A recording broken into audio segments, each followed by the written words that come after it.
はい、OK です。聞こえてるかな？キサギリさん、すごいって。始まる前からスパちゃん。あ、そうだ、ロボットが、はいって言ってるな。はい。えーっと、聞こえてるか心配になるな。自分の動画を表示させてと。聞こえてる？よかったです。これ自分の動画を再生させるときどうすればよかったっけ？ライブと。講習料？はい。で、あとはツイッターをツイートして、リアルタイムに告知を出した方がいいみたいですね。よし。で、あとは私のアカウントは3つくらいあるので、それを連動させてと。これをね、前もってやってればよかったんだけどな。今回は成功するクラウドファンディングについて。拡散が終わったら、通知が終わったら、ちょっと宣伝します。もう少し。よし、こんなもんかな。赤が3つ。ツイッターのアカウントは3つありますね。まあ、ほら、1回亡くなった時があったので。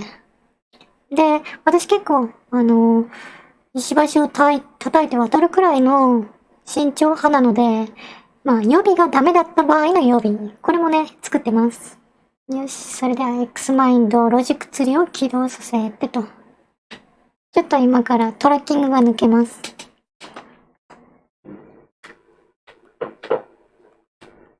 はい、了解です。X マインドを起動と。そう。概要欄に、まあこれから一緒に見る資料もリンク付けてあるので、まあその間に見てもらったら、見ながら。これはネムさんだな。間違えた。そう。本買ったんですよね。今のところこれで見やすいかな。これが私の台本で、あとはみんなに見せるやつが、画像。よし。間違えた。確かスライドショーを用意してたんですけどね。画像スライドショー。これだ。これ。成功。動くね。確認した。オッケー。コメントが見れない。これは、コメント。コメントは、こうか。どっちも見づらいな。コメントはちょっと隠しちゃっていいのかな。字幕スライドショー。これでいい？そう、スライドショー付きなんですよね。はい。今回は成功するクラウドファンディングの鉄則。今回ね、めちゃくちゃ勉強したので。音響とか小さかったり、私の声がね、なんか大きい小さいとかあったら言ってください。見た感じ、バロメーターもは良さそうですね。よし。クラウドファンディングを聞いたことがないっていう人はだいぶ少なくなりましたよね。よし。待って。背景動く。動いた方がいいのか。X マインド。OK。これでだいぶ見栄えが良くなったかな。で、クラウドファンディングって何ですかっていう話。で、インターネットを介して不特定多数の人間から資金を調達することです。パッと見なんか犯罪者みたいなイメージするよね。猫ボーイチャンネル、こんにちは、元気ですか？後で来ます。外国人の人ですよね。コメント。私のチャンネルで。コメントは見れてます。みんななんとなくは理解してるけど、縁がないなっていうのが実際ですよね。で、私が調べたところ、これを利用しない手はないぞ、ということは分かってきたんです。あなたは私を知っている。誰だろう？何人かな？それでだいぶ絞れるんですけど。ビジネスとかやってみたいし、例えば、紅茶の喫茶店とかもやってみたい。VTuber をやりたい。そう思っても、軍資金が必要なわけです。で、銀行に借りればいいかな？スポンサーが現れるのを待てばいいの？とか、集めるのに時間はかかるし、そもそも一生懸命やってもお金が集まらないと思うんですよね。で、そんなにスピード速くお金が集まれば自分のプロジェクトができるんだけどな。そういうことを叶えてくれるのがクラウドファンディングです。で、資料の元となったのは、中田敦彦さんのオリエンタルラジオのね、この人の解説を、だいぶね、見て研究して、私なりに噛み砕きましたね。夢のような仕組みって思いますよね。私はアジアから。失敗だったら怖いし、あと面倒だったなぁと思うけど、なんで成功したい一心で、この本を勉強したんです。私ね、失敗すると怖いし、時間も喪失感がね、虚無感があります。すごいからね。で、クラウドファンディングって何っていう授業を進めるんですけど、それ以上にクラウドファンディングって何か、ここまでを解き明かします。これをね、人に説明できるようになってればいいなと思います。で、じゃあ、クラウドファンディングはやってます。じゃあ、始めました。それね、失敗しましたって。で、これ何もわからずにやると、成功確率っていうのは 15% です。結構聞きますよね。ツイッターでフォロワーが25万人いるけど、クラウドファンディングやったら、7000円しか集まなかったとか、ちょっとこれは悲惨ですよね。あれだけインフルエンサーとして俺は思っていたのにこんなに技量はなかったのか、とかね。結構嘆いてましたけどね。なんかわからないけどプロジェクトを立ち上げて、俺も誰も支援してくれませんでした。立ち直れる気がしません、私は。で、渾身の夢をぶち上げて、で、インターネットに公開して、で、それで資金集まりませんでしたって。で、さらに追いつで15% 出資してくれた人たちにも、申し訳がない。そんな地獄のようなクラウドファンディングの、地獄絵図が想像できるのが嫌なんですよね。で、それくらいだったらめっちゃ勉強する必要があるな、ということです。で、今回は成功のポイントを、基本と成功の鉄則で成功例の分析、そして、そのカテゴリーに分割してね、こうやって細かく、こうやって説明していこうと思います。で、クラウドファンディングってどうやってうまくいってるのかを一緒に学んでいこうと思います。では、お願いします。犯罪者。そう。待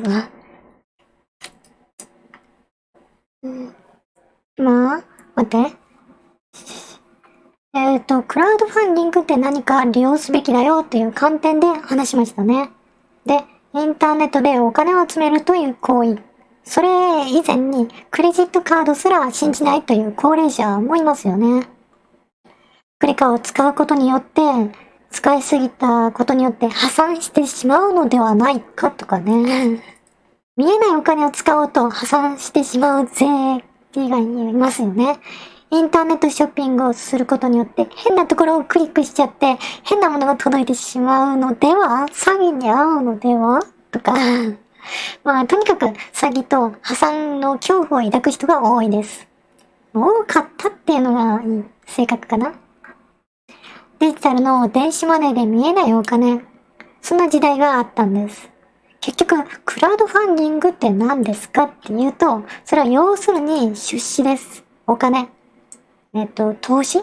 株式の投資に似てます。で、こんなアイディアがあるので、お金を出していただけませんかという手法です。出資者にはリターンがあるんですよね。コメントは今読んでいるので、わからないところがあったら言ってください。最低遅延モードにしているので、そうだな、7秒くらいでね、コメントが反映されるはずです。私はね、株主優待の桐谷さんに憧れて株を始めたんです。で、その株をお金と交換するっていうのが株式。で、株価が上がれば売却益っていうのもあって、そういうリターンがあります。そう、投資とかクレカとかね。投資の株式とクラウドファンディングは何が違うのかって思うんですよね。で、いわゆる投資の株式っていうのは、リターン特典を販売するということです。株は上がるかもっていう不確実なんだけど、リターンが約束されているんです。購入型というクラウドファンディングのメインとなります。だから、自分の売る商品を持つっていうことなんでしょうね。他の VTuber さんも、後で一緒に見るけどね。なるほど。商品が並んでそれを売ってお金を集めるという行為なんだよね。そういう形態なんです。一つのプロジェクトに対して関連商品がたくさん買ってもらうことでお金を出資してもらえるということ。これがあやふらなので、購入なのかな出資なのかなどっちなんです？ここが面白いんですよね。出資というプロジェクトの目的を持った関連商品を販売ということです。未来の自分の欲しいものにお金を出す。そういうとこ難しい概念ですよね。アイディアがあります。買ってください。そのお金のもらい方が株券を渡すから関連商品に代入される。関連商品を買うことによってお金を集める。これ意外とね、他の VTuber さん非常に参考になりました。今は私の概要欄のリンクを見てもいいですけどね。で、唯一株と大きく異なる点っていうのは、企業や銀行からの大手さんよりも出資は不特定多数の個人で行われるということ。これ意味わかります？ご覧の通りメディアは個人の時代となったんです。私たち個人も YouTube で映像を発信できるようになりましたよね。お金の集め方のニュースタンダードになってきてるんです。そういうことなんですよね。クラウドファンディングをする人は特殊な人が行うものなんでしょうかね。いや、そんなことはないんです。YouTube の配信者が飽和してきているように配信はありきたりなものになってきたんです。どんどんお金の集め方で普通になってきてるんですよね。クラウドファンディング。で、事業を始めたい人が銀行からお金を借りるんではなくて、インターネットによって個人からお金を集められるようになる。個人が YouTube で映像配信が当たり前になったように、認識を変えていく必要があるんです。そう、認識を変えるとビジネスが開けてくるんです。お金があればビジネスはもっとできるのになという人はいたんですけど、これはもう昔の悩みということになりますね。良いアイディアとそれを発信するテクニックを覚えれば、きっとビジネスが形になる時代が来ているという時代。昔は美少女コンテストがあって、それをスカウトマンが田舎から探してきて、君才能あるねとか言って、田んぼのあぜ道で、下校中の女子中学生、高校生とかに声かけて、で、オーディション。私ですか？オーディション行きます。で、オーディションに行って、原石の発見とか、そこから CM に起用されてアイドルとして有名になったりとか、昔のメディアがアイドルを作るという時代にだったのが、1900何十年アイドルの時代って言ったら80年代までだったかな。でも、現在はね、YouTube や TikTok でチャンネル登録やフォロワーの数、これで、この子はスターになる。で、みんなが作り出していくものなんです。YouTube を見ていて思いますよね。このみんなとビジネスを作る発想がないと今後成果を出すのはまず無理だと思ったし、私個人は、ソロプレイが好きなので、ちょっとね、これはみんなと協力してやらないと、成功しないなと思ったんです。思いますね。わらわらわら。それは SNS を一切やらないで新しいビジネスのビジョン。これ思いつきますかね、皆さん。そう、SNS を利用しないでビジネスをやるっていうのは、私思いつかないんですね。あったら言ってください。厳しいんですよね。これからの世代で SNS なしに有名になっていくっていうのは相当無理があります。これからの若者だったら絶対この必要で、結構これから成功したいな、ビジネスをしたいなっていうおじさんおばさんだったりしても必要ですよね。で、次のこの、スライディング、スライドの失敗するっていう点についてですね。影響力がないときついですね。失敗が設けられているその理由は、クラウドファンディング失敗する可能性があるんですよね。で、クラウドファンディングは2つの方式がありまして、オール・オア・ナッシング方式とオール・イン方式があります。この2つで、これどういうことですかって思います？このオール・オア・ナッシング方式っていうのはあるかないかですよね。だから目標金額、例えば50万円必要とか、50万円くださいって集めるわけ。でも実際は20万円しか集まらなかった場合は、これね、もらえないんですよね。20万円はもらえないんです。オールはナッシング方式、ナッシング。イーロン・マスクがツイッターを買収する計画を聞いた。あの人は影響力が大きいですからね。それと、クラウドファンディングはどういう関連性があったっけ？とにかく、このオール・オア・ナッシング方式とは、目標金額を達成した場合のみ、支援金を受け取れる仕組みなんです。目標金額を超えれば、超過分もらえるし、達成しなかったらゼロ。もう一つのオールイン型っていうのは何かっていうと、目標を達成しなくても、集まった分だけ支援を受けられる法則。方式です。クラウドファンディングは奥が深い。めちゃくちゃね、勉強しないと絶対うまくいかないです。本当に絶対ね。で、二つの方式があるけど、大抵はね、オールイン方式を採用しているんです。待って。間違えた。ごめん、言ったこと間違えた。オールはナッシング方式をほとんどが採用してるんです。いや、じゃあなんでか。一部分でも集まったオールイン方式。これでいいんじゃないかって思うんだけど、なんでかっていうと、盛り上がるからなんですよね。簡単でした。銀行や法人からではなくて、多数の個人から集めるのは何がいいかっていうと、それはね、熱狂かな？銀行や法人ですんなりとプロジェクトは動きます。でもそうなると、なんか他人事に感じるんですよね。多くの個人から資金を積むことができれば、そこに熱狂が生まれる。だからみんなね、お金に余裕があったとしても、クラウドファンディングをわざわざするんだなと思ったんですよ。なるほど、そういうことか。みんなが一体感を感じたいからクラウドファンディングをするのか。だったら、テック、キャンプファイヤーかな。手数料が20%取られて、消費税が10%で30%ぐらい取られても、別にいいんだと思いましたね。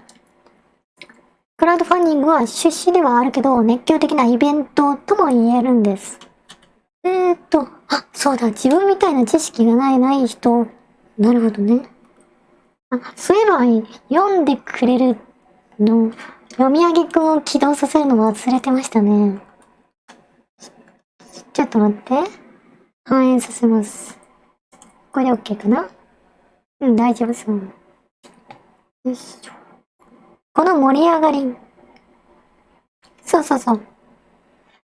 これも音声読み上げも、みんなでこの場を作り上げているっていう感じがするじゃないですか。だから採用されてきてるんじゃないかな。VTuber、俺がね、支援してるんだぜって自慢したいんですよね。俺はね、応援してんのよ。だからね、1万円出資したんだぜとか。実はね、私も VTuber 活動するから、収益化までを支援してくれる権利を買ったんだよ。面白いと思わないかとか。そう。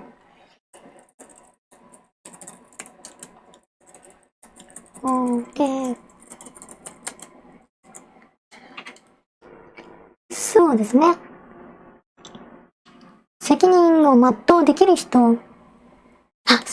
責任を全うできる人じゃないとダメ。それ、人がみんな見えるんですよね。それね、いい質問ですね。というのもね、これ、後半にね、説明があるんですよ。なんでそれをみんな判断できてるかなっていう。イベントでシェアされて熱狂が生まれる、そういうことなんですよね。よいしょ。30秒ちょっとください。通知を送ってみます。来るって言ってくれた人もいるんだけどね。忘れてるかな。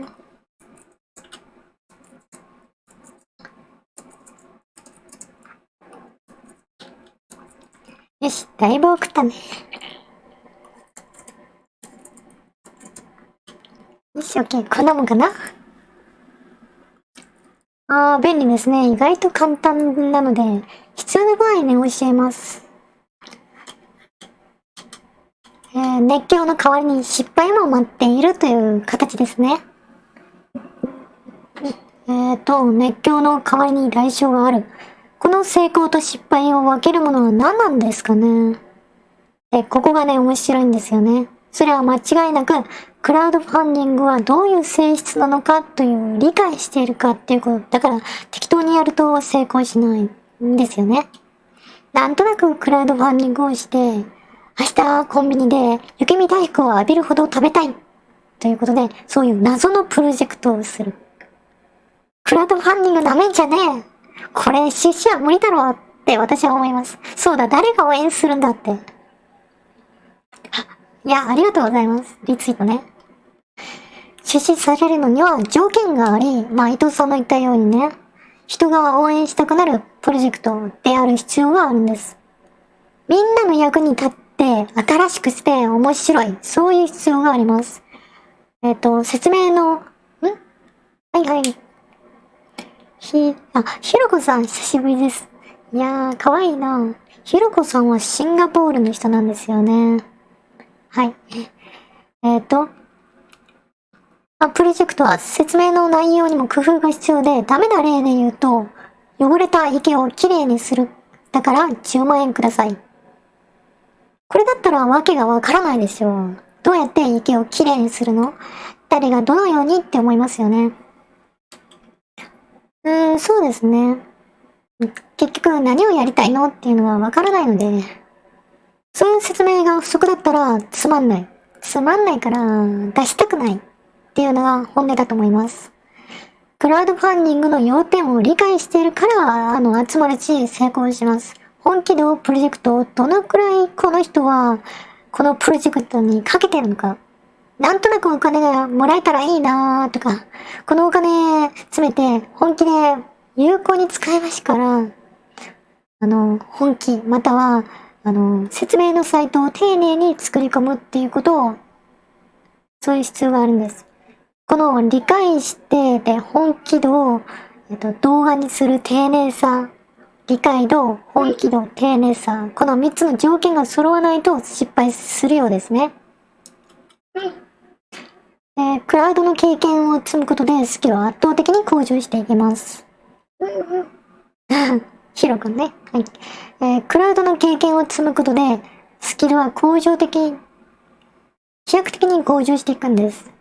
はじめはちょっと泳ぐとき、水泳でも、ね、水に飛び込むときに腹打ちでビシッっていうようなところを、もう慣れてくるとすごいバタフライとかね、やれるようになるんじゃないですか。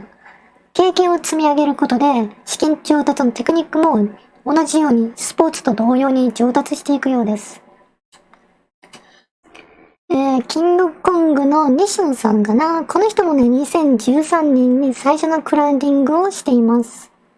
はじめは目標金額の150万円が現在6000万円の資金を毎回集めてますね。そうだな。そうですね。自分のお金で買えたとしても、あえて熱狂的なイベントを生み出すっていう人は見受けられますね。そういうお金の集め方があるのか、せこいなと思っていたんですけど、意外と大変だったんですよね。で、私もすべきだなと思います。こんばんは。ちょっと待って、誰がコメントしてんのかな？音声がね、先に来るんで。韓国の、何と言えばいいのでしょうかね。ミュージック。こんばんは。姉橋を来てくれて、カムサハムニだ。スポーツ、とりあえずクラウド技術っていうのは、スポーツや技能のように、練習を積み重ねることで、クラウドファンディングも向上していきます。で、最初はぎこちなかった10万円っていうのも、100万円とか、どんどん大きくなっていくことが可能です。挑戦してね、損はないと思うんです。なんで失敗してもリスクがないんだっけっていう質問。それは、オールはナッシング方式でもらえなかったとしても、その失うものってありますか？失うものは、ないんですよね。時間、罰ゲームがあるわけではないので。いやー、ゲームに失敗しましたね。30万円集まりませんでしたね。じゃあ、地下のね、強制労働施設で働いてもらいますからね。やめろ、やめてくれみたいな、その、カイジみたいなな。5000ペリカとかね。懐かしい。とにかく、資金調達、大部分と細部に分けることができる。次のスライド。結構ね、一人で話すと長いんですよね。一本にまとめると。大枠で言うと、目標金額の設定ですよね。で、いくら集めたいのっていうこと。それと、プロジェクトのタイトル。誰のために何をしたいのとか。そして、私が、っていうか、みんなが欲しいのは、このリターンじゃないかな。500円出していただいた方には、10万円を出資していただいた方には、とか、リターン見返りがあるんですよね。その目標金額とプロジェクトのタイトル、クラウドプランディングで合意しますよね。私にとってはあまり難しいとは感じなかったですね。それより、パソコンの設定がね、難しかったです。なんで集めるのとか、どうやって集めるのとか、リターンは何なのとか。そうですね。だから適当にクラウドファンディングをやって集まるわけがないんですよね。それくらい熟知してないとダメなんです。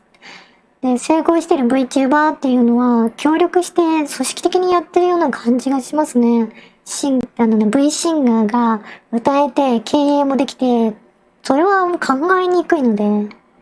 いや、だから私ってこれ全部一人でやると大変だなと思ってます。よし。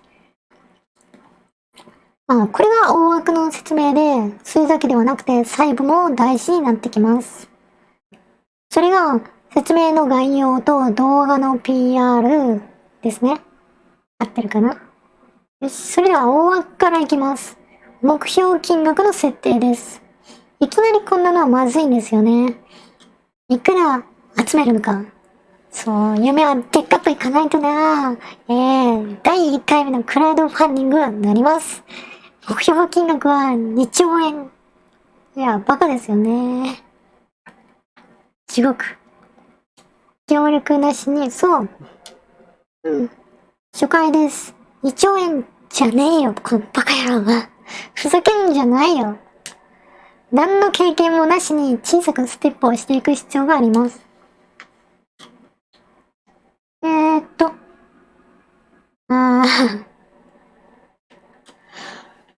プレテスト。確か、プレの意味は前もってっていう意味だから、自分がどれくらいの信用力があって、どれくらいの人がプロジェクトで聞いているのか、それによって集められる資金っていうのが想像できるので、プレっていうね、実験が必要なんです。ブーム、500万円を集めるプロジェクトがやりたい場合、とりあえずは50万円のプロジェクトをやって、で、所感。結構重要そうですよね。例えば私が VTuber を始めるときに、この体はね、20万円かかったんですよね。で、普通の人は20万円を出せる勇気がない。だから、貯金20万円ない人も大体いますのでね。キャラクターデザインだけプロにお願いして依頼しよう2万円からとか。でも予算が集まればこんなに、できるんですよね。で、ライブ 2D のためにやりたいっていう人がいますよね。ちょっと待って。例えば、まあ、ついでに一緒に見てみましょうか。ライブ 2D をやってみたいっていう人がいたな。ウィンドウキャプチャー。はあ、いやー、ひろこさんも面白い翻訳をしてきますよね。あれ違う？よしよし、いい感じ。まあ、私が見えなくなったけどね。よし、この位置か。いや、まだ見えんな。まあ、私は見えなくなるけど、まあ、こんな感じ。こうやってライブ 2D を集めてくる人がいるんですよね。よし。どこまで行ったっけ、話は。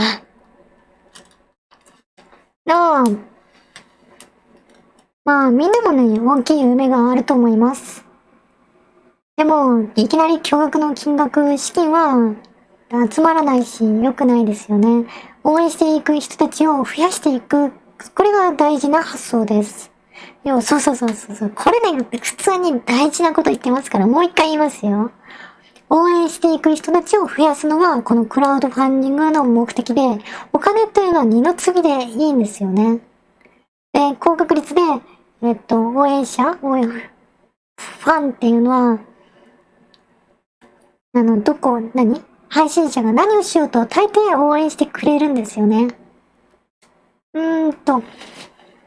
まあ、一度このプロジェクトを支援いただいた人っていうのは、この応援の熱っていうのは高まりますので、応援してくれる継続的に。あいつはプロジェクトを立ち上げて、成功まで持っていくんだよな。しかも、リターンもなかなか面白かったよ。次のプロジェクトも応援するぜ、とかね。こんな応援してくれる人は、雪だるま式に増えていく。キサラギさんね。信用です、そう。信用っていう言葉を使ってるっていうことは、まあ営業されて、営業職なのかな？それで自分の信用があって物が買われるっていうことを実感してる人なのかなとか。そう。このクラウドファンディングっていうのはイメージと違ってめっちゃ地味なんですよね。謎の詐欺行為とか思ってると前進できなくて、結局人とのコミュニケーションだな、これがわかると前進するんです。いやー。で、大枠に書いてあるのは手数料と消費税。プレテストの下ですね。このスライド上の。このクラウドファンディングのプラットフォーム手数料がかかるんです。皆さん何%かかるかご存知ですか？消費税が 10% ですよね。まあ実際は 20% です。音声翻訳できないです。この方は確かシンガポールの方なんで、翻訳してあげる必要があるんですよね。視聴してくれて、ありがとうと、そう言ってこう。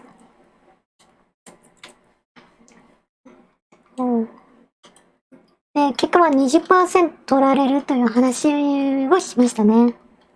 で、目減りすることを考慮して、すぐに銀行にも振り込まれない。で、そこで自身で確認する。実務的な部分は私自身が確認するというわけです。で、なんで 20% の手数料をプラットフォームで使うと思いますか？それは、プロジェクト何%達成とか表示されるので盛り上がるんですよね。クラウドファンディングで有名なのは、キャンプファイヤーとかで、そこのリンクを送り拡散されやすいんです。そう。プロジェクト予算の 20% の手数料が上乗せされるから、万円だなとか、手数料を考慮して、この値段かなとか、次のタイトルに行きますね、とりあえず。大枠の手数料と消費税。これは終わりです。次。タイトル。タイトルですね。タイトルは明快に読み手に伝わる必要があります。例えば VTuber 育成スタジオを作る。私はちょっと作ってみたい。まあね、伊藤さんもそうかもしれませんが、それが一体どういう未来になるのかっていうと、皆さん自身が YouTube 収益化して好きなことをして稼げる未来っていうこと。これはまあ、キサラギさんも YouTube チャンネルを始めるということですね。まあ、そういう感じ。未来像を描けるかっていうのがポイントなんです。タイトルを見てね。先ほど言った池をきれいにしたい。これは子供たちが遊ぶ姿を見てみたい。こんなのが基本です。声を変えて言うんだったら、声を変えてみますか。例えば。まあ、また今度でいいや。ちょっとできなかった。池のゴミを収集につき、概要がなんたらなんたらかんたらとかまあ、何が起こるのとか共感できないわけなんですよね。子供たちが遊んでいる姿を見てみたい。これ見本です。子供たちが遊ぶ姿を見てみたい。そうなんだ。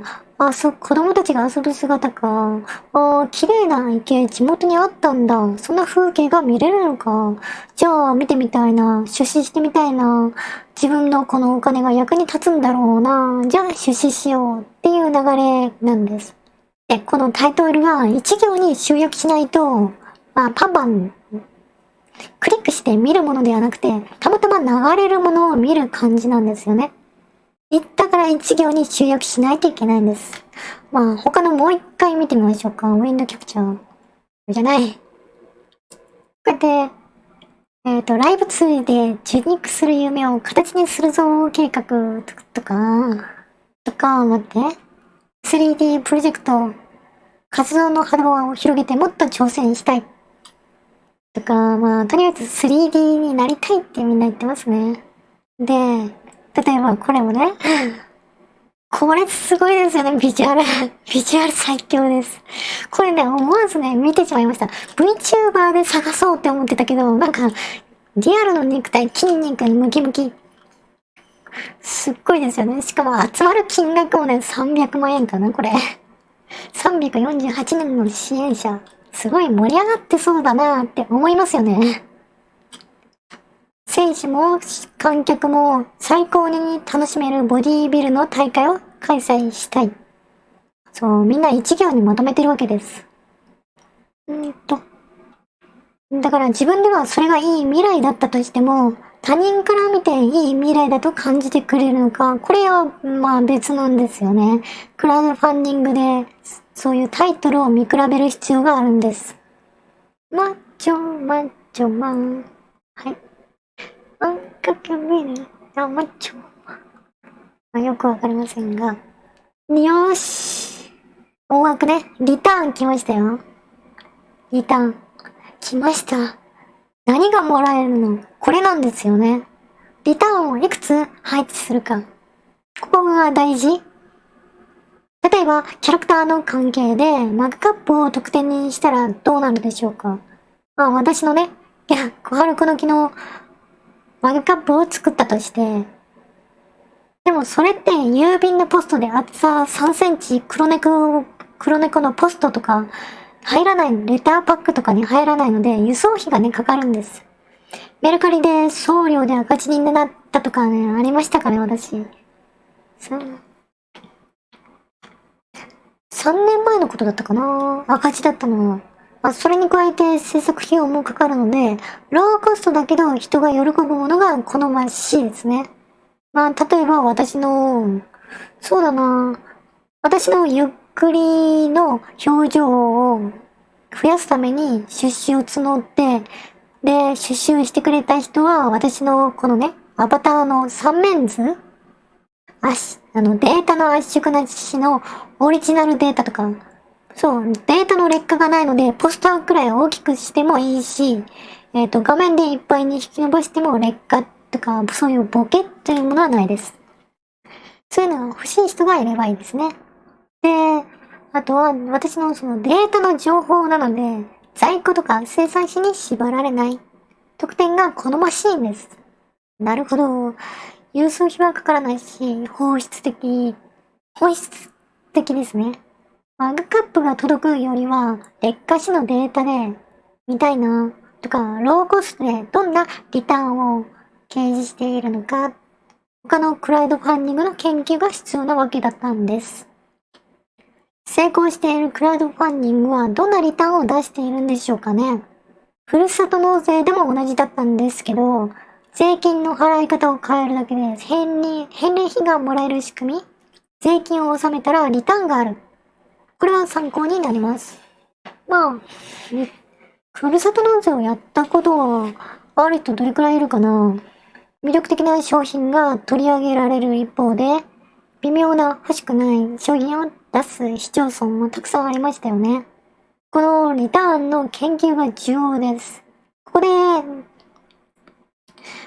リターンを雑で扱ってしまうと、必ず失敗することになります。これは良いプロジェクトだ。しかし支援したくないな。そうなってしまうんですよね。で、この調達の基本のスライドショーですね。下の方、最後。個人の最大を引き出す。個人の最大を引き出すとどういうことなんですかね。これは一定の金額を全員から集めるのじゃないんです。500円の中学しか支援できない人もいれば、いや、俺は15万出せるよ。いくらでも出せるよ。そういうね、変態もいるんですよね。本当にいるんですよね。なんでこんな出せんのかな、人の夢に対してお金出せんのかな。まあ、ちょっと私のクラウドファンディングする側が言うことではないですけど。ここが理解できてるかどうかなんですよね。そう。自分の夢っていうのはなかなか実現できない人の方が多いので、夢に向かって頑張っている人を自分の代わりに実現してほしい夢を、しかも私の手によって、っていうことで投げるっていうのはもう分かってます。そういう人たちが投げているんだろうなってね。で、その応援したいって言っても気持ちのグレードとかお財布の余裕、経済力っていうのは個人によって違いますよね。だとしたらこの個人が一番出したいなと思える範囲内でという気持ちにさせる必要があります。だから一律500円にしてみたらどうか。それは俺は15万円出せるのに500円しか出せない、特別扱いしてほしい。そういう人もいるんですよね。ほら、いるじゃないですか。スーパーチャットで5万円投げて特別扱いしてほしいのに、コメント読み上げられなかったとかね。読み上げるかはその配信者の自由なんですけど。まあ、参加できなくてごめんなさい。500円しか持ってないんですよ。こうなるわけなんです。逆に、15万円のリターンしかなかったら、もう全然お金ないんですっていう人の方が大半になっちゃうので、できないですよね。で、まとめです。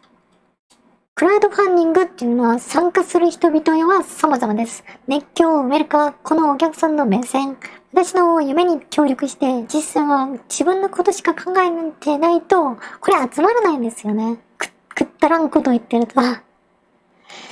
外枠、目標の金額を決めて、タイトル、リターン、この構成が大事な勉強。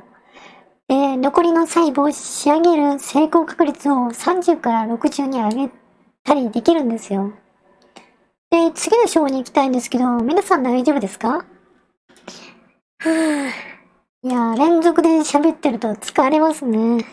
細部か。でも、コメントはないけど、ながらで見てる人はいるようですね。そうなんですよね。コメントをする人っていうのは全体の1割ぐらいって言われてますから。次は細部の説明に行きます。概要説明と、画像と動画 6PR。大枠ができたら仕上げに細部を学びます。概要の説明。これをわけのわからないことを書いてあったら怒りますし、私見ないですね。いや、かつて私っていうのは熊本県に住んでいたことがある。近くのコンビニが3キロ以上離れた田舎だ。コンビニの地図を表示します。だからなんだっていう話なんですよね。中身と未来を簡潔に書くっていうのが、概要説明に求められます。なぜ、例えば、ボーカロイド東北つんこに対してね、なんでそういうボーカロイドを作ったのかっていうと、それは東北を支援するキャラクターを作りたいからだ。今は若者にも非常に人気があるから。じゃあ質問で、ここで理由と中身がありますよね。じゃあこのボーカロイドは、積んだ餅がイメージで、こんなに可愛いと画像もあるし、で、声はこんなのがイメージです。で、同じコンセプトのトークを応援することで、みんなから音楽が作れる。で、この簡単なボーカロイドをいろんな企業が曲作りに励めるっていう未来。で、東北が元気になるというビジョンが見えるんです。わかりやすいですよね。まずな、そのプロジェクトをやるんだ。それはどのようにやるんだ。そしたらどういう未来が見えてくるんだというのをパンパンパンと簡潔に書く。これが必要なことなんです。次は画像と動画を入れる。動画を入れてくださいね。どうしようかな。最後の説明って、ここまで連続で聞けるもんなのかな。みんなきつくないかな。確かこれアンケートが取れたよね。じゃあアンケートを書いてみようかな。そうですよね。なんで細部はまた今度の機会でいいです。次回の説明は2回とか3回に分けた方がいいな。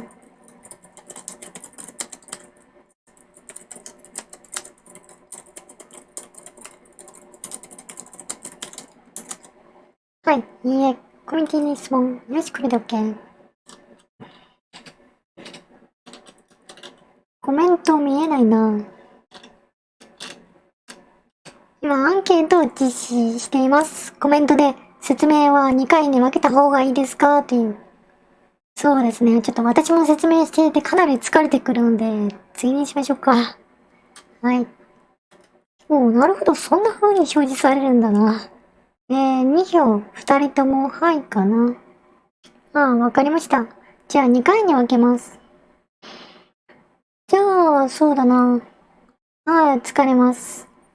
しかもね、声を変えている状態で話しているので疲れますね。これは、ボイスチェンジャーを使って VT4 を使っていて、で、その波形に合わせて喋る必要があるんですよね。だから、普通の男の声で喋ると、めっちゃ違和感があるんです。何か、質問とかあれば言ってください。例えば、キサリさんはチャンネルをやられているかな今。やられてる？検索すれば出てくるかな。他の人の YouTuber、こういう人検索してほしいんだよねっていうのがあればね、言ってください。私結構趣味でっていうか分析するのは得意なので。キサミさんは、チャンネルはできていないみたいですね。どうですか？他にチャンネルをやってる人っていないかな？この時間だからね。なるほど。存在自体を知らない人が多いみたいですね。いやー、スーパーチャットありがとうございます。100円ね、収益結構大きいんですよね、私。そう、チャンネル登録者数が今1600人いても、同時に聞いてもらえる人っていうのは、何人とか、10人いかないんですよね。その内容なんで見られないのかっていうのは、VTuber っていうのはゲーム実況との相性がいいわけなので、ゲームとセットで行われることが多いですよね。で、私はゲーム実況をしないので、じゃあゲーム実況で見に来た VTuber が、全然ゲームじゃないんだっていう時点で離脱されているんだろうなっていうのはわかります。で、でも、一方で、ゲーム実況っていうのは激戦区ですからね。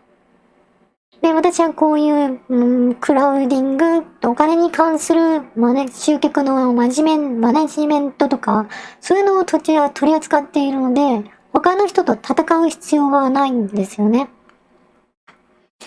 せっかく話してもらってるので、私を持ってきてた。なんか気になる VTuber の人がいたら言ってくださいね。分析するんで。そうだな。木更木さんがどういう分析かな。そうだな。じゃあ分析ツールでも紹介しようかな。今用意しますね。カモリトラッキングっていう VTuber、YouTuber の分析ツールがあるんです。これを今出します。ウィンドウキャプチャーの指導。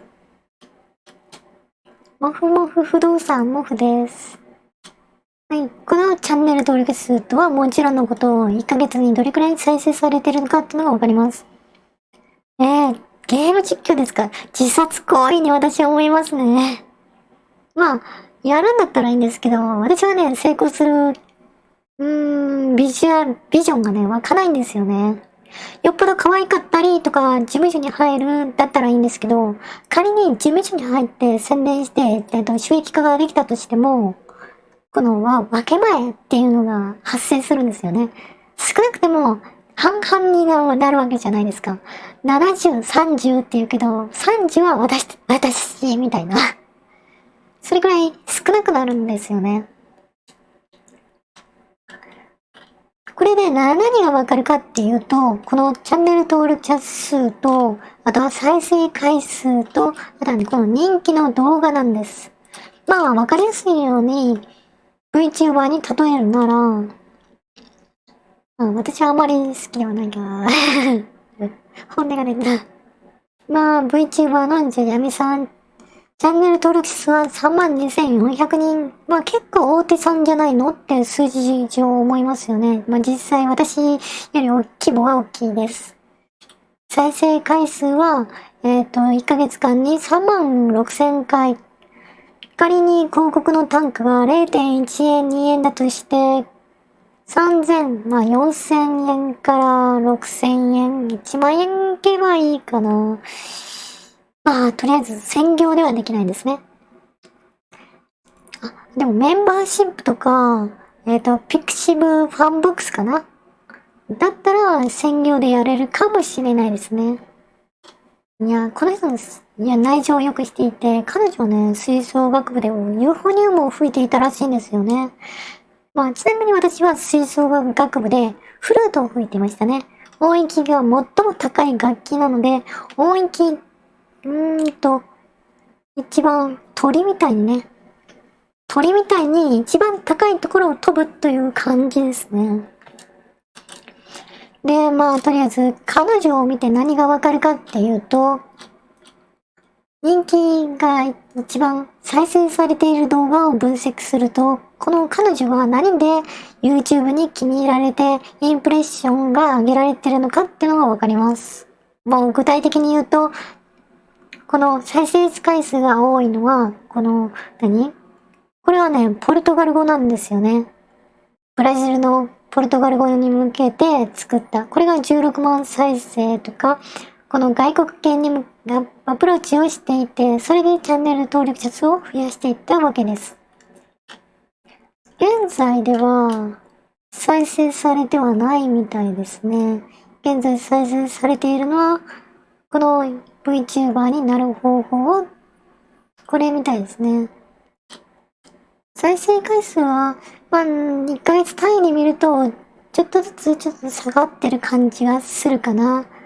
これはなんでね、これ下がるかっていうと、インプレッションおすすめされなくなっているから。なんでおすすめされなくなってくるかっていうと、YouTube 運営の評価が下がっているからなんですよね。なんで評価が下がるかっていうと、視聴維持率、つまりすぐ入ってはくるけど、新規が入ってきて、めっちゃ身内感があったりとか、私からするとね、くだらん動画だったりすると、すぐ離脱するじゃないですか。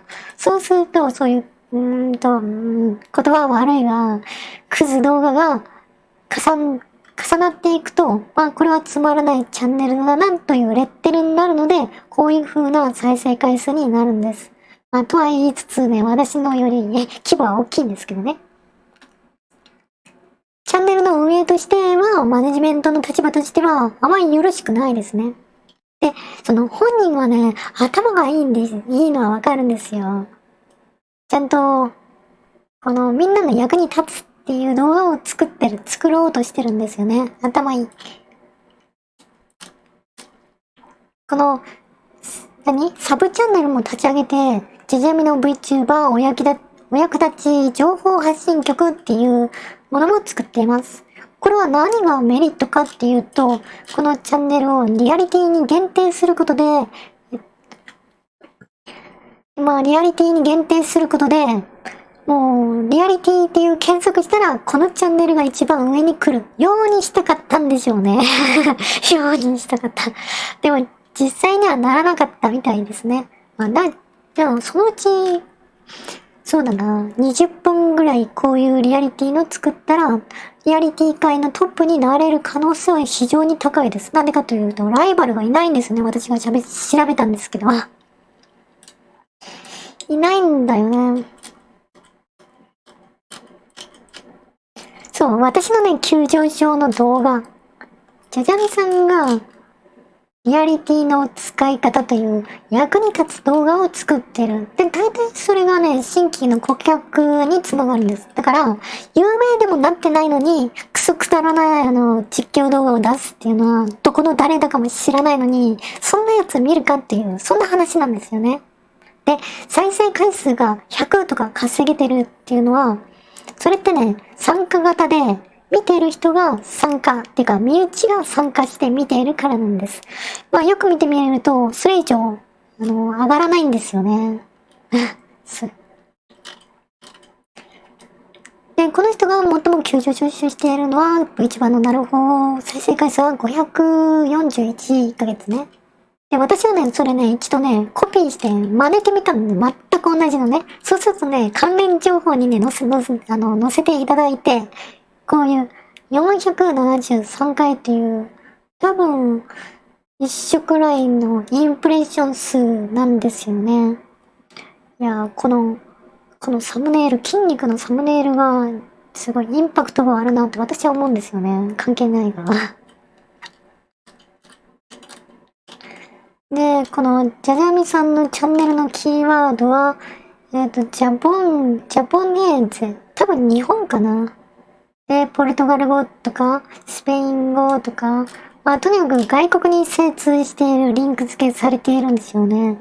ブラジルっていうのは、VTuber の技術があの時はまだ発展していなかった、普及していなかったんで、物珍しいから YouTube におすすめされたという感じでしょうが、今の見てると、チャンネル登録者数は特にこう、増えているわけではない。そして再生回数は、こうやって落ちていってるので、運用から、そう、サムネイルね。運用からはしごを外されつつあるという感じでしょうかね。まだこの人はね、いいんですよね。いやー、大抵私これをね、ウォッチしてるのは尊敬している人くらいしかいないので、このクズ動画とかクズチャンネルとかをね、見たくないんですよね。だからこう、入れてないんで、ちょっと見せられないのが残念だな。じゃ3分待っていただければ探しては来れますけど。アンケートを終了する投票は4人でした。ありがとうございます。サムネイル、めっちゃ見てるじゃないですか、みんな。みんなね、やっぱり私の分析に需要があるということですかね。今この動画を見ている皆さんも質問があったら言ってくださいね。この人を分析したいんだよね。なんでこいつ、チャンネル登録数が上がっているんですか？クズ動画しか出さないのにとか思ったら言ってください。私めちゃくちゃね、思うんですよね。前にも解説したことなんですけど、こいつ、なんなんのくせに生意気だとか、嫉妬する心っていうのは必要だと思うんです。嫉妬して、こいつ死ねばいいのにとか、それはダメなんですよね。意味ないです。何の成長もないです。要は、あいつ羨ましいな。俺もあんな風になりたい。そうなんです。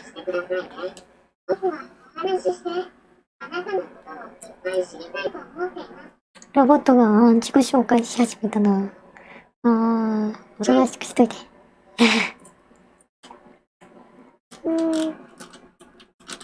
あとはね、意図的にチャンネル登録者数を増やしたり、インプレッション数を増やしたりっていうことができます。チャンネルをやるときに必要なのが YouTube のアナリティクス情報だと思います。ちょっとなまってるかな。これは見せられるよね。これは YouTube のアナリティクス情報と言って、YouTube の公式の分析ツールであります。で、このインプレッション数っていうのは、スマホで、パソコンで YouTube を見たときにサムネイルが表示された回数を言うんです。もっと細かく言うなら、サムネイルの 50% 以上の半面以上が、1秒以上表示された場合にカウント1となります。大抵の場合は、チャンネルを検索して見ていて、その関連情報で、候補として表示されるっていうのが多いですかね。で、自分の作った動画っていうのはプレミアム公開にしています。プレミアム公開っていうのはこういう生配信扱いの動画ですね。なんでみんなライブ配信をするかっていうと、YouTuber はライブ配信で盛り上がってほしいからでしょうね。普通の動画よりもそういうライブ配信の方がインプレッションは高めに優遇されています。かといって、クズみたいな動画をいっぱい出してもしょうがないですからね。人気が出ない動画を消去していくということも必要です。じゃあそのライブ配信がどうして優遇されているかっていうこと、これを見ていきます。これは、ここの、値っていうのは放送した時刻ですよね。で、大抵ね、インプレッションを上げてくれるんですよね、YouTube。これを投稿した日には、インプレッション数が、これ3倍くらいに上がってるんですよね、3倍。なんで、毎日投稿した方がいいっていうのはこういう意味合いがあります。でもやっちゃダメですけどね。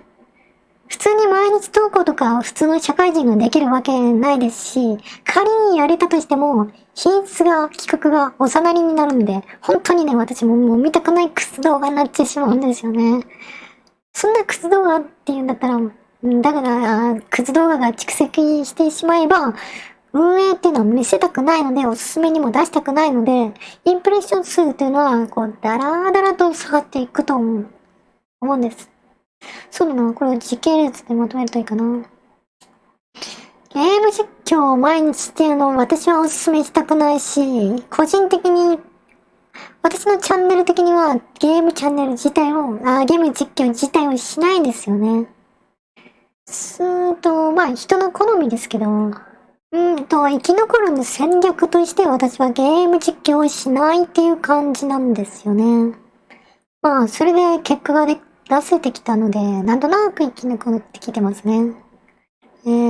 大抵ね、成績とか結果は出してきてるので、新しい事業をやっていっても成功してくるんだろうなとは思ってます。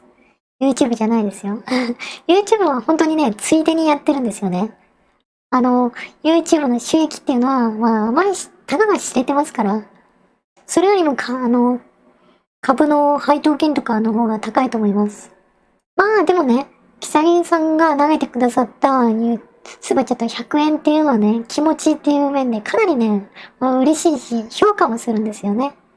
同じ100円って言っても、投げる人の対象が私へと明確になっているから、実際に100円をもらうっていうよりも、めちゃくちゃ嬉しいんですよね。たとえそれが、そうそう。たとえ YouTube が3割没収、天引きしたとしても、私としては、そうだな、300円もらったような気持ちですね。あとは、その都度その都度の、段階ごとに分析、レクチャー、アドバイスしていた方がいいと思います。私が収益化したことまで終わり、話すと長いからね。そうだな。キリがいいところで配信時間は10日までにしてこうかな。ふぅ。いやー、意外とね、1000人はね、難しいんですよね。いや、難しいというか、めんどくさいというか、大変。もうね、1回か、わかれば、もう2回目、3回目できるから、サブチャンネルで収益化してる人もいるんですよね。じゃあ、どうやって収益化してるかっていうのは、これをね、みんな言わないし、私もあんまり本音を言いたくないんですよね。だから、この話す内容っていうのは、クラウドファンディングで、なんかこう、1万円とか、だったら、話すかな、と思うんですよ。それで私はね、チャンネルの登録者をいっぱい増やしていきましたね。これ見せられるかな。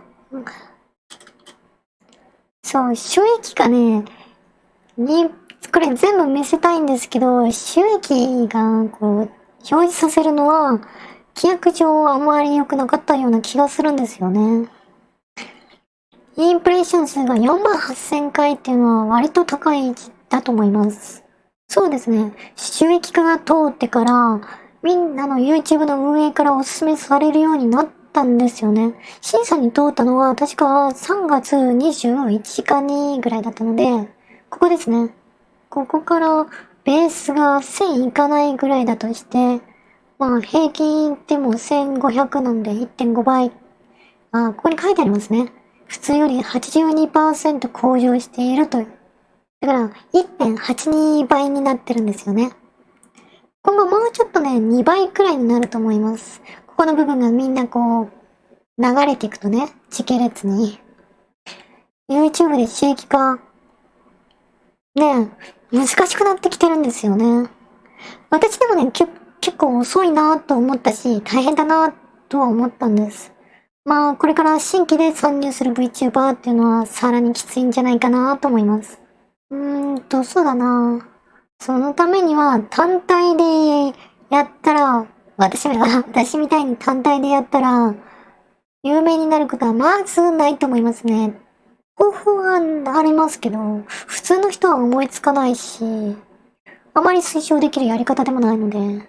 じゃあね、なんか思いつくことありますか？みんながやっているのはコラボをやってますよね。でも、底辺 YouTuber 同士のコラボって誰得なんですかね。仮に、チャンネル登録者数をお互いに交換できたとして、実際に見るかっていうと、まあ私のチャンネルがみたいになっちゃうんですけど、まあ実際中身がない感じになっちゃいますね。まあこれが普通なんですよね。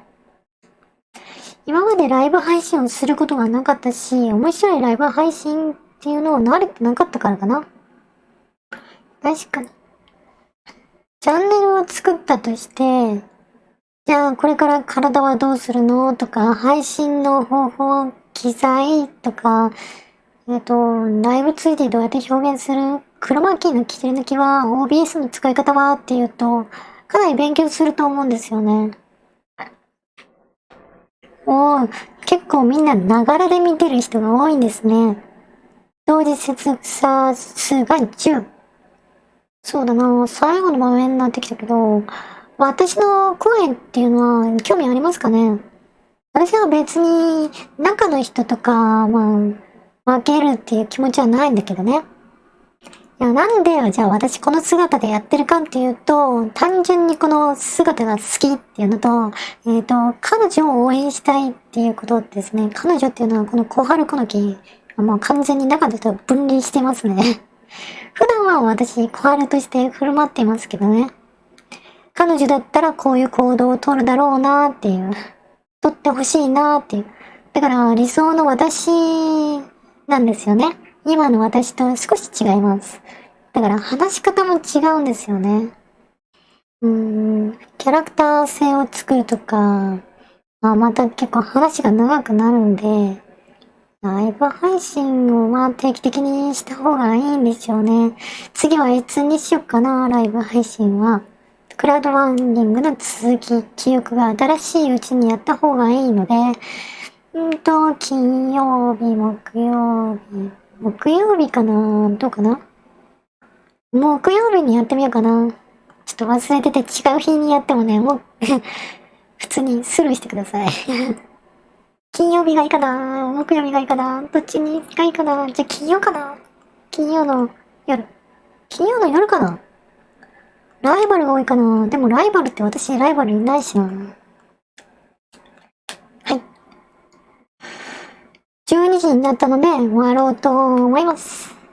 いや、どうやって終わってんだろうね。他の VTuber 見ることはないんだけど。どういう終わり方かな？わー、すごい。サイラキさんのコメントばっかりですね。このコメントの数に対して言及する VTuber あんまりいないですね。一体誰が見てるんだろう。じゃあ次回はスライドショーもう一回出して、資金調達のこの詳細についてですね。はい。いやー、こちらもね、最後まで聞いていただきありがとうございます。最後に実際どれだけの人が聞いてるのかなって確認したいんですけど、天候お願いします。いる人、なんかノーでもいいので、なんか待ってください。そうですね。もう私もね、これくらいで終わる予定です。やった、100円だ。いやー、嬉しいぞ、嬉しいぞ。ほら、ワクワクするぞ。この100円で何しようかな。はい。はい。じゃあ、この100円で、YouTube の宣伝に使わせていただきます。そうです。1回再生させるのにね、3円、7円だ。じゃあ、5円くらいかかっちゃうんですよね。1登録者が。それでは終わります。久々のコメントとスパッチャンありがとうございます。スパッチャンね、ほんと嬉しいんだよね。まだね、全然慣れないんで。いやー、小雨さんもね、はい。おやすみなさい。小雨さんが学生だけどね。スパチャ欲しいなぁ。嬉しいなぁ。はい。もう本音ばっかりだな。じゃあね、じゃあね。はい、終わります。おやすみ、3、2、1。ライブ配信を終了。これボタンを押すね。はい。